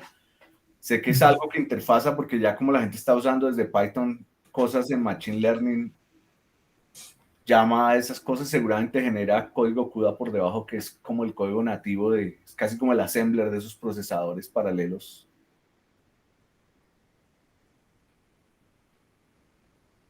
Sí, digamos, bueno, digamos, el objetivo real, sí, digamos, pues digamos, contando un poco de las experiencias, ¿no? Pues uno nunca sabe, ¿no? Qué cosas. ¿En dónde termina y en Sí, qué sí, termina sí, trabajando? uno no sabe, uno ciertamente no sabe, y uno cuando estaba en pregrado, yo supuestamente era uno pues de los alumnos juiciosos en la universidad, pero uno realmente no aprecia estas cosas, ¿no? No aprecia uno, bueno, hay algunas razones para eso, pero uno, por ejemplo, yo me acuerdo pues sufriendo en muchas de estas clases, pero parte de la razón era que uno de pronto, pues uno no se imaginaba que habían tantas aplicaciones, ¿no? Que hay tantas cosas ahí por hacer. Ahora, en este grupo de Riverside es uno de los líderes grupos mundiales a nivel top, digamos, en esto diseño de materiales en la escala nano y meso. Creo que han desarrollado materiales para varios tipos de aplicaciones que son cosas aeroespaciales y cosas por allá Este, sofisticadísimas, y en el corazón de eso están estas simulaciones que las tienen que hacer para analizar si el material cumple o no cumple tiene ciertas propiedades y toca simular el comportamiento respecto a ciertas cosas, y hay que hacer las ecuaciones diferenciales desde el punto de vista de física, y luego para poder resolverlas hay que usar todo este poder computacional para poderse dar una idea de cuál es el comportamiento del material bajo ciertas condiciones. Entonces uno, digamos, no se imagina que por allá en el corazón del diseño de materiales hoy hay que usar toda esta capacidad computacional para poder descubrir si el material va a cumplir o no va a cumplir con ciertas especificaciones con las que ellos lo diseñan desde el punto de vista de física y química, digamos, de comportamientos desde el punto de vista eh, ya de comportamientos ya en operación. Entonces, todas estas cosas, vía simulación, vía soluciones de este tipo de sistemas. ¿Qué GPUs tienen allá? ¿Ustedes usan en la nube o tienen? sí, ahorita mismo ahorita mismo vamos a mover nosotros las utilizamos en nuestros servidores ahí locales que tienen unas como el 2016, 2017, estas K80, pero ahora mismo estamos trabajando vamos a hacer los experimentos nuevamente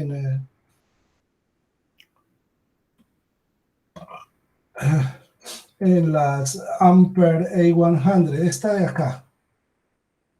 Es la próxima tarea.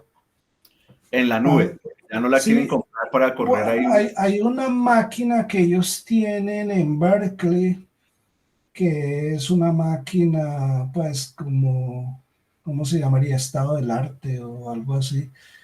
Y eso es del gobierno y nos van a dar acceso a esa máquina. Parece que Okay. varias, sí tienen, es el, digamos, el investigador con el que yo trabajo, en el grupo que yo trabajo, pues este, eh, digamos, por ejemplo, para tener alguna idea, yo creo que el grupo tiene de presupuesto básicamente unos 8 o 10 millones de dólares por año, probablemente, y ya vemos como unos 6 postdocs, pues, y como otros 6 o 8 estudiantes de doctorado. Es un grupo grandecito. Y pues el maestro, claro, digamos, le han dado, sí, él es muy conocido por su área en la física, y pues nosotros le estamos ayudando en las tareas yo ayudo en la parte de computación y digamos la gente de física y todo eso hacen todo lo que es la parte de modelos analíticos y eso. A mí ya cuando yo entro a ayudarles ya básicamente inclusive me dan código muchas veces en Python o en MATLAB. Y ya ahí cuando ya sucede eso, a mí se me necesitamos este código que corra rápido en los GPU, ciertamente. Yo muchas veces no, bueno, a veces me toca hacerles preguntas, bueno, ¿esto de dónde viene? Algo así para uno enterarse de los métodos y por dónde, digamos, qué cosas tiene uno más o menos que saber, ¿no? Antes de hacer estas migraciones, ¿no? Hace un par de años, varios estudiantes de sistemas hicieron un intercambio con Purdue. Era con, creo que es diseño de materiales, y allá fueron y tuvieron que trabajar con el computador Tian algo de China que tiene 9000 GPUs. Yo creo sí, que ahí. así como el de Berkeley, que eso tiene como 10.000 GPUs y yo no sé qué otras cosas. Entonces, eso en realidad lo usan es investigadores de todo el mundo porque ahí les van asignando tiempitos para correr sus experimentos. Sí, ahí le toca a uno es hacer turno en colas. Es cola, pone la cola y paga la tarifa. También Sí. las máquinas gastan energía en forma, ¿no? Eso a veces tiene que estar al lado Sí, de la claro. eléctrica, cosas así. Tiene que tener su propia planta de generación eléctrica, básicamente. Sí, Bueno, digamos, sí, otra vez, pues la tarea es que la gente se motive y que, pues, como decía Germán antes, ¿no? Uno nunca sabe dónde termina. Y pues ahí ustedes tienen un grupo, digamos, sí, digamos, digamos, parte de la tarea de uno de pregrado, y eso yo no lo tenía claro, es identificar esos campos que le llamen a uno la atención, ¿no? Si es, ¿qué le llama a uno la atención? Si es, ¿qué le digo yo? Computación gráfica o algoritmos o matemáticas o computación, arquitectura de computadores o... Bueno, aquí tenemos también ingenieros químicos y mecánicos que tienen que ver con esto de materiales de verdad, tienen que ver Yeah. ecuaciones diferenciales parciales, las simulaciones de sus procesos. Lo que pasa es que los usan a nivel ya en un simulador que traen los métodos implementados, pero a veces en estas aplicaciones de límite hay que entrar y hacer código porque eso no está hecho y como ven ustedes, ahí lo tienen a él ayudándole en cosas que no están en el Scilab ni en el paquete ni se pueden correr, y para poderlas correr en tiempos factibles tienen que usar 5000 GPUs y hay que ponerse allá en el detalle de preocuparse cómo mueve uno los datos, qué cosas pone en dónde, cómo sincroniza los hilos. O sea, unas cosas en donde uno tiene que estar consciente del hardware y pues para eso tienen a José ahí, pero los físicos también a veces tienen que entender si lo que van a hacer es paralelizable o no, si no les toca buscar otra forma de correrlo en una Sí, máquina o demorarse meses corriendo simulaciones, ir guardando los datos por si se apaga. sí, Pero, esa parte que menciona Germán es interesante porque alguna vez me dieron unos programas, querían paralizarlos, pero pues después de mirarlos todos, me tocó decirle que no había mucha oportunidad de paralizar nada. Entonces, ahí sí hay digamos, hay algunas cosas que ellos dominan bien, pero por ejemplo, esa parte de que es paralizable y que es no, todavía les da duro. Claro, a gente que lleva trabajando tiempito en eso ya saben, ¿no? Pero algunas personas los sorprenden a uno porque le dan a uno ciertos códigos y ya me ha pasado un par de veces. Y entonces me toca decirle que es como, sí, es como que le digo yo que alternativa, hay paralelización, consiga un computador rápido y demórese meses, porque o rehaga el modelo, aproxime no, el pues es modo. que no, si el modelo que le dan a uno es secuencial, es como que le digo yo, es como si uno tiene una pista de corrida de carros y esa pista pues se puede ir a, que le digo yo, a 300 kilómetros por hora, pero le dan a uno un carro que no puede no ir sino a 25, pues no hay el algoritmo, ¿no? Que no, pues es muy secuencial, no va sino a 25 kilómetros por hora, pues no hay mucho que hacer ahí, ¿no?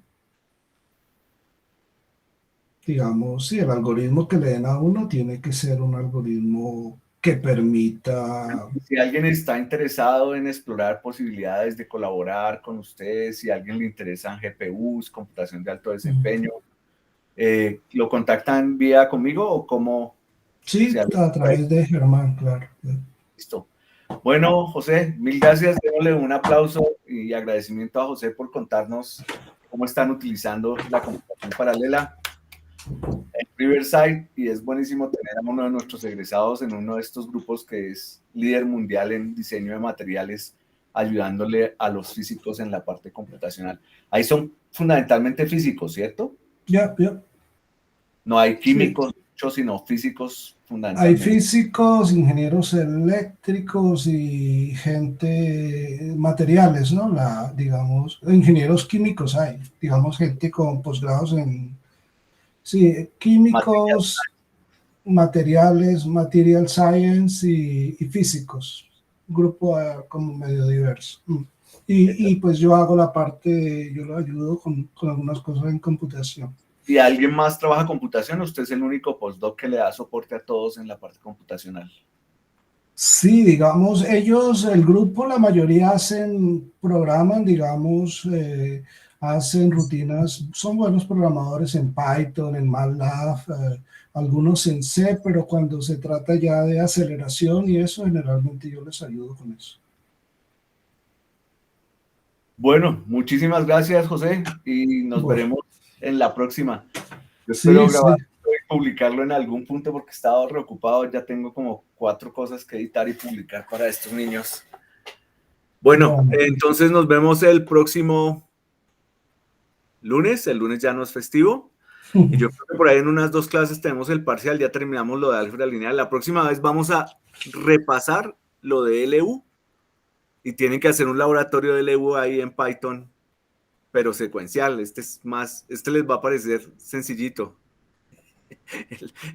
Sobre todo que en Python hay en Scilab, eso le dice uno, multiplique esto por esto y ya, eso son 4 líneas y le hace las operaciones matriciales como en un nivel muy alto. hay que Aquí en comenzar. paralelo le toca a uno irse a pensar por allá dónde está el dato, a qué procesador va.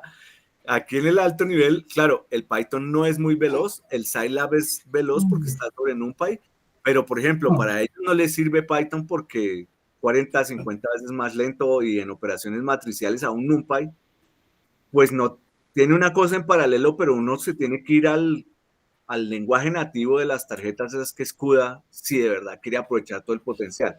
Si quiere hacer algo por allá en alto nivel como un experimento sencillito, de pronto utiliza una de esas librerías de Python, pero si ya es una simulación de alto orden en donde uno necesita super eficiencia, le toca ponerse a... No, Germán, la primera tarea no es tanto la parte paralela, sino familiarizarse uno con los métodos, ¿no? Digamos, no es rapidez, no es nada, sino familiarizarse, uno cómo coge uno una rutina e implementa estos métodos, ¿no? En una rutina, de pronto sí lo que es importante ahí de pronto es mirarlo de, digamos, por ejemplo, los métodos de control de error, eso es importante, digamos, eso. Y que todo se trata de, como dicen por ahí, baby steps, ¿no? Uno al tiempo. Un pasito al tiempo.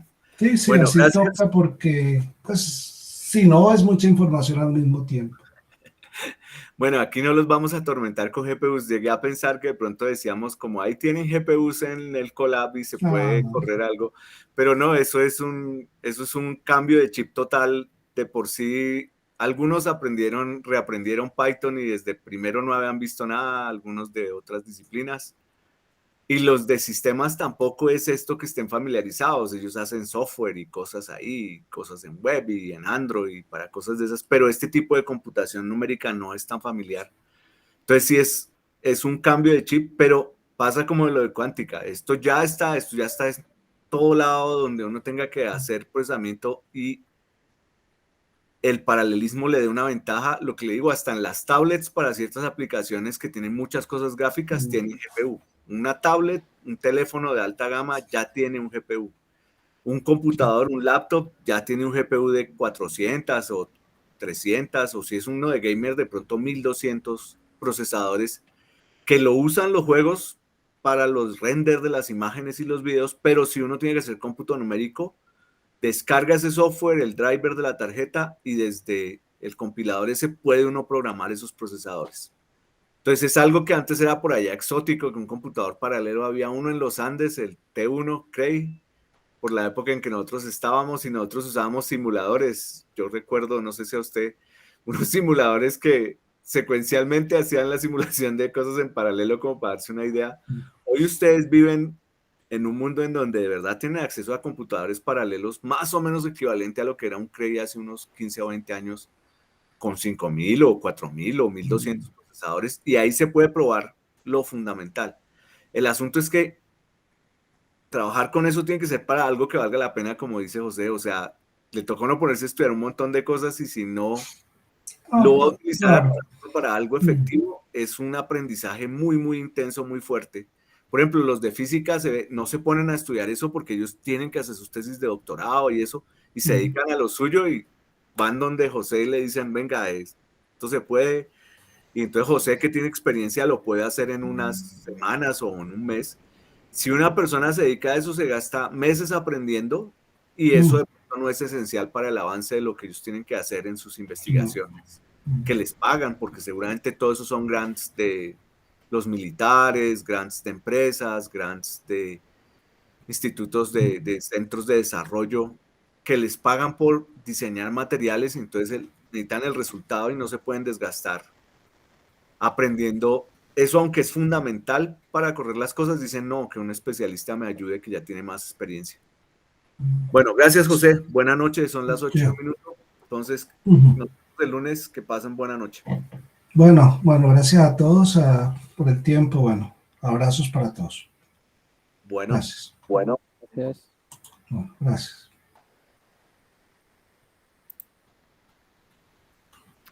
Me toca dejar de grabar para que me deje salir. No había